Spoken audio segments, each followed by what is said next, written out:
Check out your 209 tattoos, folks. Here he is, Nate Diaz, one of the biggest superstars in all of mixed martial arts. It's amazing to think where he could have taken his star power if he was in a regular cycle competing every 3 weeks. Yes, if he fought as regularly as most guys, his star power would be even bigger. But Nate Diaz moves at his own pace. A phenomenal striker and a great jiu-jitsu tacticianer. You fall into Nate Diaz's guard, you will get submitted, as he's shown on a number of occasions. A fantastic fighter. Welcome back, Nate Diaz. You're not going to out-cardio these Diaz brothers. You're not going to out-tough Nate Diaz. And once again, he is facing top competition here tonight. We'll see how it goes for Nate Diaz here in his UFC return.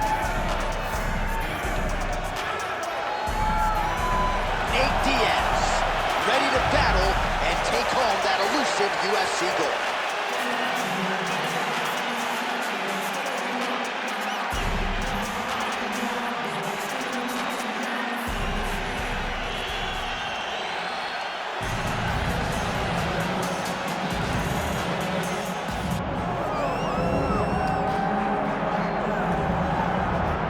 All right, folks, here we go. All eyes are on the undisputed UFC welterweight champion. Future might be in the UFC Hall of Fame, but he certainly didn't want to hear that noise at the fighter meeting. He is focused on the present, and that is this significant challenge against the #1 contender tonight. Yeah, he's not looking down the line. This is the guy that lives in the here and now. He told us the other day, John, that he has so many more defenses to put himself alongside the great welterweight champions, Kamaru Usman and George St. Pierre. He has got a real idea of where he wants to go, and he feels like tonight is just another step in the road to great. And he's been inspired by all of those great welterweights that preceded him, Leon Edwards among them. Now it's his turn to shine on a big stage.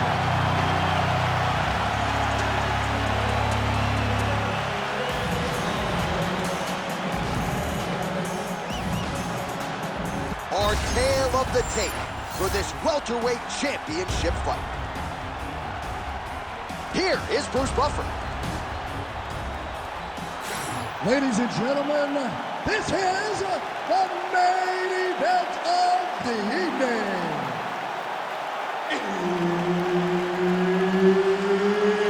It's time! 5 rounds for the undisputed UFC welterweight championship of the world.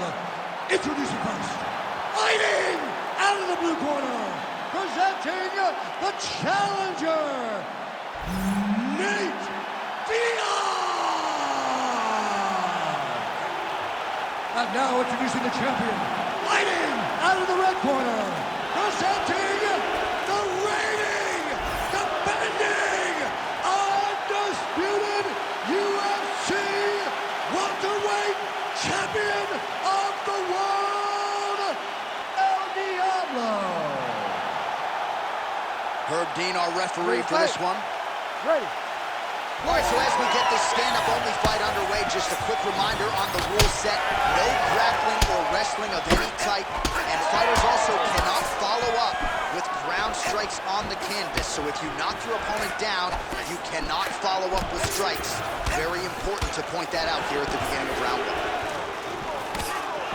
All right, early in the fight here, and Nate Diaz off to a pretty good start, found a home for that left hand. I mean, and it's powerful. It does not seem like Nate is throwing it hard, but he always finds his target. He's very accurate with that straight left hand. So he kind of feeds the right hand to get you moving where he wants, and then bang, he drops that straight left on you that hurts so many.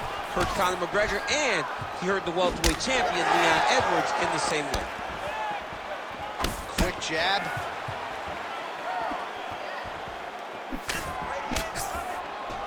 Really good job by him there to raise the guard, DC, and block those shots coming his way. He does a great job of blocking all incoming strikes. Oh, goes to the switch kick and lands. That was masterfully done. It's such a fast action. You draw a reaction from your opponent, and that's when you find the target. Look at him whip his hip into that kick. Big inside kick. Well, now you see some visible damage on the side underneath the elbow. He told us he was going to invest in the body, and he hasn't missed a whole lot tonight. You didn't expect him to do it this effectively. He's done a fantastic job of following the game plan.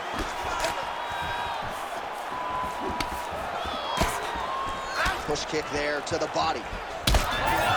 Nice strike by him there, and perhaps opened up a cut. Yeah, he's bleeding now. Yeah, open up a cut. It's not bad, right? It's not a bad cut. We got to keep an eye on it.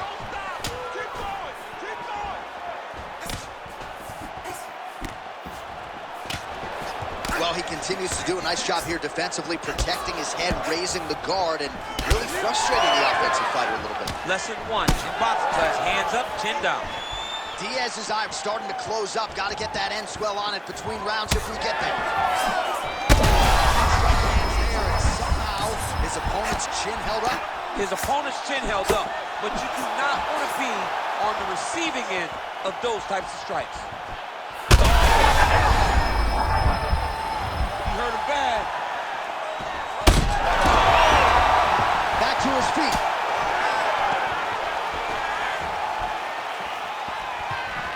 Oh, he landed a near-perfect knee strike there. Just missed with the straight left hand. Strong defense here as the hook to the head is blocked. Oh, big knee. Oh! Big moments on both sides in round 1. All right, so that's the end of the round. Pretty significant damage done in that round. Cut on the cheek, sustained there from that strike. Now the cut man's got to get in there and close that thing up. Better to be below the eye than above it, sure, but nonetheless, this could be a factor now moving forward.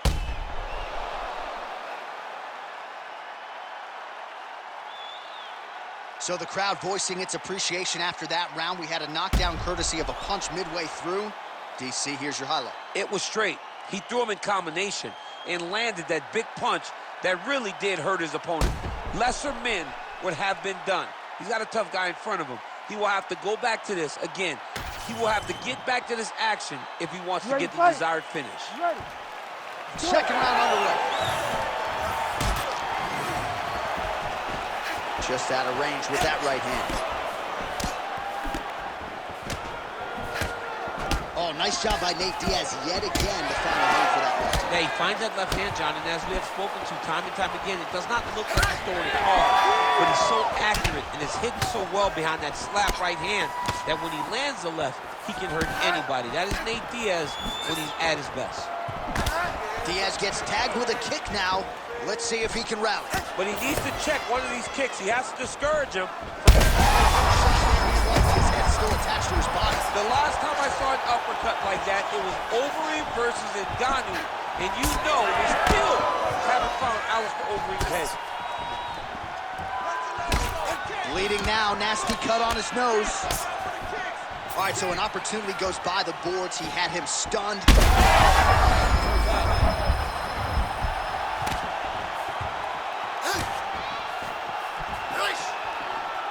Oh, the leg kick lands.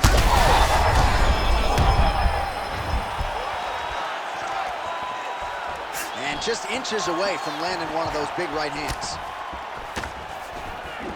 Well, not sure if I should knock his fight IQ, but it seems like he's sort of playing around here. Feels like the finish is there for the taking. Yeah, the finish is there. And he needs to take his time to try and find it. Don't rush. Be patient. And in that patience, you'll find the punch or kick that will put your opponent out. Well, it's been a wild fight thus far. Perhaps a contender for some bonus money at fight's end. These guys are going to have to dig deep. They're both hurt. They're both hurt. You expected it, though. You expected a close fight. You did not expect a war like this, though, where both guys, from the moment they said fight, went forward, got in each other's face, and just beat each other up. It's been tremendous. All right, so another nice strike. Dude's hurt. Serve him up. Go get him. Oh, my goodness, what a right hand. All right, so another swing and a miss, and I'd imagine if your gas tank is this low, you gotta find times to try to... Oh, my goodness! That'll do it! Oh, my goodness!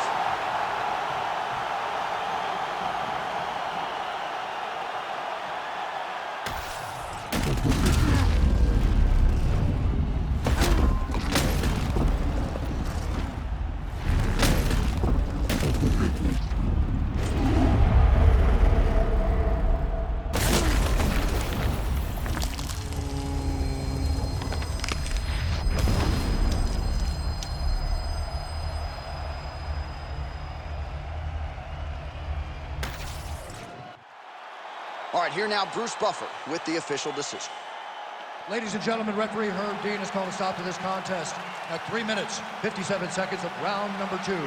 Declaring the winner by knockout and still the undisputed UFC welterweight champion of the world, El Diablo. So the celebration is officially on. After a successful UFC welterweight title defense here tonight, he will go out the same way he came in as the undisputed UFC welterweight champion. He is your winner by knockout. And what